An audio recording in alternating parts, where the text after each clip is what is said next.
This is fine. I'm okay with the events that are unfolding currently. That's okay. Things are gonna be okay. What's up, guys? Welcome to the channel. I'm Salty Sleggy. Thanks for tuning in today. So everything is burning right now, including the Gotham Knights Discord, probably the subreddits, and the game even managed to trend on Twitter after this news. And if you're following the project very closely and you're excited for this game, you know exactly what I'm talking about. It is the 30 FPS fiasco. Somebody had leaked this information stating that the game would only run at 30 frames a second and would be locked to that frame rate on consoles, in turn forcing WB Montreal to react. The executive producer of Gotham Knights, Fleur Marty, responded via Discord to clarify that this is in fact true, stating, "I know many of you are wondering about the availability of a performance mode for Gotham Knights on consoles. Due to the types of features we have in our game, like providing a fully untethered co-op experience in our highly detailed open world, it's not as straightforward as lowering the resolution and getting a higher FPS. For this reason, our game does not have a performance quality toggle option and will run at 30 frames a second on consoles." From that point on, the internet just erupted. People were mad, like really mad. People are still mad now. I've literally just been sat back and watching everything unfold. People have been attacking the developers, been sending them death threats, which I don't condone any of that kind of behavior. Clearly, I understand why people are mad, and it is kind of justified to a degree. But the levels that some people will go to, like, do you really want it to look like this on your PS4?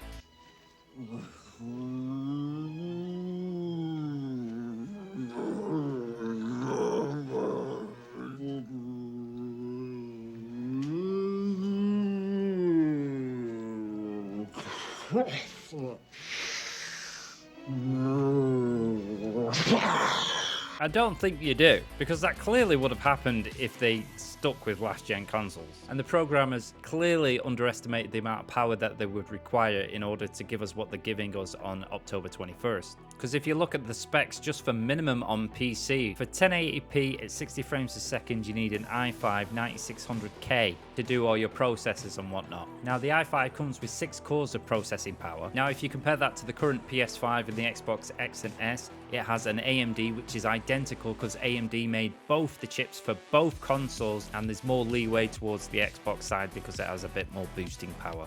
And it has 8 cores. To hit that 1080p at 60 frames a second, 3/4 of your cores would have been used just for processing. So right there, you can tell that they definitely underestimated the amount of power that they would need in order to just do the simple things. Games used to run at 4 cores just to get 60 FPS, and now it's asking for more juice. So in order to make it run smoothly, they're having to sacrifice the FPS. So it's whatever you prefer. Would you prefer higher FPS, shitty performance, or would you prefer good performance, lower FPS? I know which one I would choose. Not to forget that you're still getting that 4K resolution as well as ray tracing at 30 frames a second. But yes, ultimately we want both. And some developers are just built different, like Insomniac, Santa Monica Studios, Guerrilla Games, and all these studios also have their own engines that they can fully optimize to their capability. But they're also single-player games without untethered co-op. Gotham Knights is being made on Unreal Engine 4, which is a free engine. Maybe they're not the best with it, and clearly these factors make an impact on the actual performance. And other aspects like VFX and fire effects. You wouldn't think it, but they are costly on systems, and they could have took a different route altogether, like other developers have done with their multiplayer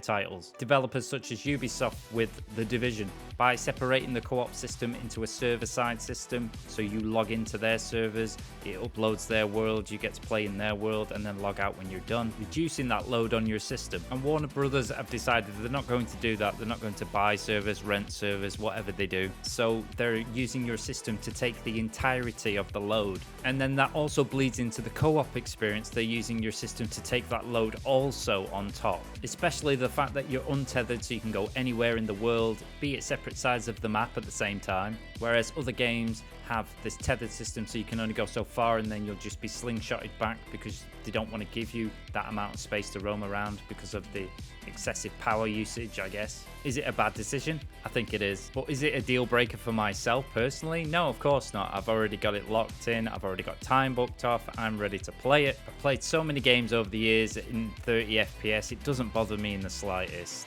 In a perfect world, yes, we'd expect everything to be at 60 FPS or even higher by now. And that's the thing between PC and consoles, there's always going to be that line of limitations and power and performance, and that's always due to affordability. But I also know there's a lot of people in the Gotham Knights community that don't care if it's 30 frames a second, and they're still going to pick it up and enjoy it. As well as your average Joe that doesn't even interact that much with social media or care what other people's opinions are. They see the game in the shop, they buy it, they go home, they play it, they enjoy it. So yes, it's a bummer, but I'm not going to lose any sleep over it. Tell me what you think in the comments. Are you going to cancel your pre-order now that it is locked at 30 frames a second on console? I'll put a poll up after this video, and we'll see what the overall results are. Now, enough of the bad news. Now on to a little bit of good news. There is a 4-player co-op mode coming to Gotham Knights. It will be coming in November, and it will be called Heroic Assault. And the game mode will come as a free update to all Gotham Knight owners on November 29th, so a month after the initial release of Gotham Knights. But what is Heroic Assault? Heroic Assault is an upcoming gameplay mode that is separate from the main story campaign, so you still can't play 4-player co-op in the main story. The standalone mode supports up to 4 players in online co-op and provides a dedicated arena-like environment with specific objectives to complete and enemies to defeat on each floor.